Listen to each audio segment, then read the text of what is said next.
बोले गोपाल कृष्ण भगवान की, भगवान रामचंद्र महाराज की, भारत माता की, भारत माता की, सभी संत वृंद की, सनातन धर्म की।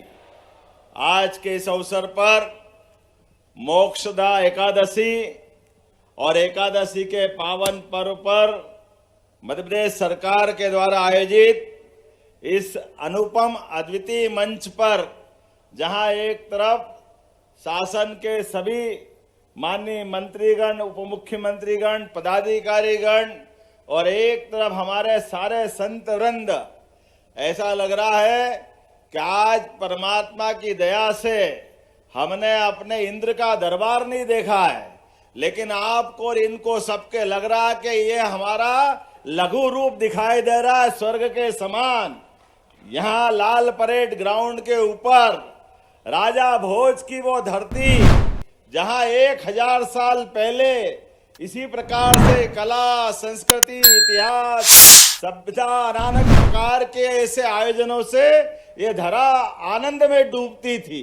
मुझे इस बात की प्रसन्नता है जब ये कार्यक्रम में एक बात का उद्घोष हुआ कि 5000 साल पहले जो रिकॉर्ड बना था, उस रिकॉर्ड के आधार पर उस समय तो कोई गिनीज बुक नहीं होगी, लेकिन वो सारी बुकों से ऊपर एक अपना परमात्मा का दिया हुआ दिव्य वाणी है, जो लिपिबद्ध होकर के भगवान के मुखारविंद से निकले एक एक शब्द, वो हमारे श्रीमद् गीता का हमारा एक पवित्र ग्रंथ के रूप में प्राप्त हुआ, जो आज भी हमको कर्मवाद की शिक्षा देता है, भक्ति मार्ग की तरफ ले जाता है और सांख्य योग से भी परिचय कराता है।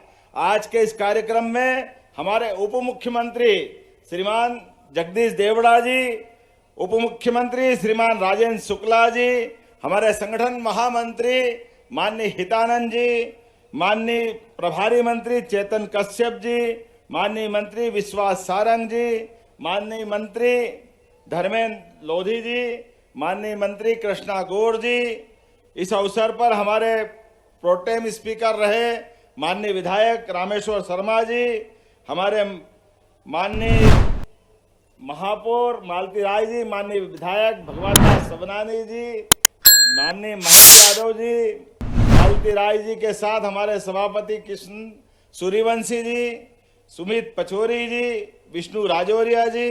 इस अवसर पर हमारे सभी आश्रमों के प्रमुख आचार्यगण, सभी विद्यार्थीगण, पूरे प्रदेश में सभी जिले जिले से जुड़ी हुई सभी लाडली बहनाएं, भाइयों बहनों, आमंत्रित अतिथिगण, इस अवसर पर प्रदेश भर में जुड़े सभी माननीय मंत्रीगण और सभी पत्रकार साथियों, आज के इस अवसर पर यह जो अनूठा आयोजन हुआ है, सबसे पहले आज मध्य प्रदेश नहीं, पूरे देश में नहीं, दुनिया के अंदर भगवान के मुखारविंद से निकले हुए गीता के श्लोक के माध्यम से जो रिकॉर्ड बना है, मैं आपको कोटि से बधाई देता हूं, आपका अभिनंदन करता हूं और परमात्मा से कामना करता हूं कि ये रिकॉर्ड के सिलसिले इसी प्रकार चलते जाए। आने वाले समय में इससे और बड़ा कार्यक्रम कोई और करे तो ये हमारा पूरा मंच और पूरा देश आनंद में डूबे। आज हम जिसकी बात कर रहे हैं, कितना अच्छा लग रहा है। हमने जब कर्मयोग की बात की, कर्मयोग की बात की, गीता के 3 अध्याय के 10 श्लोक यहाँ पढ़े गए। भगवान कृष्ण के माध्यम से बड़ा दुर्भाग्य के साथ कहना पड़ेगा कि हमारे अपने पूजा पाठ को लोग धर्म से जोड़ लेते हैं। धर्म ये नहीं है, हमारा धर्म तो हमारी धर्म संस्कृति, सनातन संस्कृति की तरफ ले जाती है, जो आदर्श आचार संहिता की तरह लगती है। हमारी जीवन शैली में वो सब कुछ है।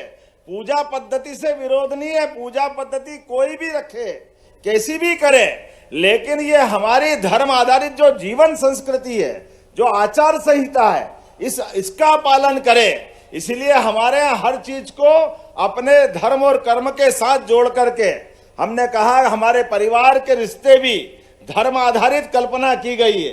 आज के इस अवसर पर मेरी अपनी ओर से संस्कृति मंत्रालय को बधाई और भी एक और कारण से। आज हमारे इसी मंच से हमारी लाडली बहनों के लिए जोरदार अभिनंदन करो। हमने अपनी बहनों के खाते में भी एक बड़ी राशि डालने का काम किया है। मुझे इस बात की प्रसन्नता है, जब यहाँ मैं लाडली बहनों की राशि की बात कर रहा हूँ, तब हमारी सरकार के गठन के 1 साल के 2 आयोजन भी आज यहाँ जुड़े हैं। एक आयोजन जन कल्याण पर्व के हैं, जो 11 दिसंबर से 26 दिसंबर तक चलने वाले हैं, और एक हमारा पखवाड़ा के साथ 40 दिन का एक नया कार्यक्रम चलेगा, जिसमें हमारे पूरे प्रदेश के अंदर हर जिले, तहसील, गांव, पंचायत के एक वार्ड तक, नगर निगम के वार्ड तक, स्थानीय निकाय तक जन कल्याणकारी 76 प्रकार की जनहितैषी योजनाओं के लिए हमारे अपने सरकारी नुमाइंदों के साथ जनप्रतिनिधिगण जनता तक जाएंगे और सभी हितग्राहियों के एक घर तक पहुंच करके जो जिस लायक, जिस पात्रता में आता है, प्रत्येक व्यक्ति को जन कल्याणकारी योजना से भी जोड़ने का एक शुभारंभ हुआ है। मेरी अपनी ओर से आप सबको ये दोनों अभियान की बधाई देना चाहूंगा। जब जन कल्याण के मार्ग पर चलने का निर्णय किया, तो ये सुखद संयोग है भगवान के मुख से, जहां आज ही के दिन गीता जयंती का हमने जो उत्सव मनाया है, ये भगवान ने सांदीपनि आश्रम में स्वयं अपने को शिक्षार्थी रूप में रख करके आचार्य सांदीपनि के माध्यम से जो शिक्षा ग्रहण की, वो सारी शिक्षाओं का सार हमारे सभी प्रकार के 4 वेद, 18 पुराण, सारे उपनिषद, सारी 64 कलाएं, सबका निचोड़ उनने अपने पवित्र गीता के माध्यम से समाज को देने का प्रयास किया। मुझे इस बात की प्रसन्नता है, बहुत सरल भाषा में जिस गीता जी की हम बात करते हैं, हमारे देश के लोग तो आनंद में डूबते ही हैं। मुझे इस बात की जानकारी है, आप भी जानकारी लेना। आजकल गूगल के सर्च इंजन के माध्यम से दुनिया में सबसे ज्यादा जिस पुस्तक की चर्चा होती है, लोग जानकारी चाहते हैं, वो पवित्र गीता जी है। हमें इस बात का गर्व है, दुनिया के सबसे ज्यादा लोग गीता जी को देखना चाहते हैं, पढ़ना चाहते हैं, जानना चाहते हैं।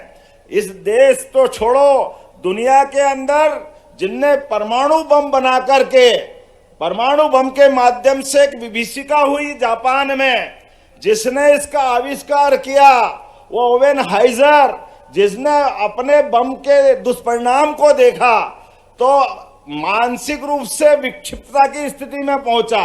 उसको लगा ये पाप कितना बड़ा मेरे हाथ से हुआ। अपने जीवन पे प्रश्न खड़ा होने लगा। जिन 50 लोगों से मिला, किसी ने उसकी बीमारी का इलाज नहीं बताया, लेकिन अंततः वो हमारे किसी सन्यासी जी के पास पहुंचा और आचार्यवर ने कहा कि भाई तुमने जो किया है इसका एक ही उपाय है, पवित्र गीता का अध्ययन करो, ऐसा लगेगा समाधान होगा। मुझे इस बात की खुशी, उनने संस्कृत सीखी, संस्कृत का पाठ समझा और बाद में गीता जी को पढ़ने के बाद उसको लगा कि मेरा जीवन धन्य हो गया। इतनी पवित्र पुस्तक मेरे जीवन में आई, मेरा सारे आविष्कार सब एक तरफ, लेकिन गीता जी के माध्यम से जो मन का समाधान हुआ है, ये हमारे लिए उस तरफ ले जाता है। आज के इस उथल पुथल भरी दुनिया में जब हम सब देख रहे हैं डरावना माहौल बना हुआ है, ऐसे में ये पवित्र गीता जी की तरफ जो हमारा सनातन धर्म का जो इतिहास है वो हमको फिर लालायित करता है। आओ हम सब सनातन धर्म को जाने और जो हमारे हर कथा, भागवत आयोजन, जब हम 4 बातें बोलते हैं, ये हमारी सारी संस्कृति से जोड़ देता। हम धर्म की जय हो, अधर्म का नाश हो और प्राणियों में सद्भावना हो, विश्व का कल्याण हो। ये चारों वाक्यों में हमारी पूरी संस्कृति आ जाती है। आज के इस अवसर पर मैं अपनी लाडली बहनों को भी बधाई देना चाहूंगा। आज के अवसर पर हमारी जो गरीब कल्याण की योजना है, उन योजनाओं के माध्यम से हमने गैस सिलेंडर रिफिलिंग के भी जो लगभग 350 करोड़ सभी बहनों के खाते में डाले हैं, उसकी भी मैं बधाई देना चाहता हूं। और आज के अवसर पर मैं फिर एक बार संस्कृति मंत्रालय को बधाई देना चाहूंगा, जिनने सुंदर आयोजन किया है और वर्ल्ड रिकॉर्ड के माध्यम से हम सबको गौरवान्वित किया है। एक बार फिर मेरी अपनी ओर से सब आप सबको प्रणाम। जय जय श्री राम। बोलो गोपाल कृष्ण भगवान की। ऐसी ही खबरों के लिए हमें लाइक करें, शेयर करें, फॉलो करें और YouTube पर सब्सक्राइब करें और बेल आइकन दबाना ना भूलें। साथ ही ताजा अपडेट्स के लिए हमारी वेबसाइट swdeshlive.com पर जरूर जाएं।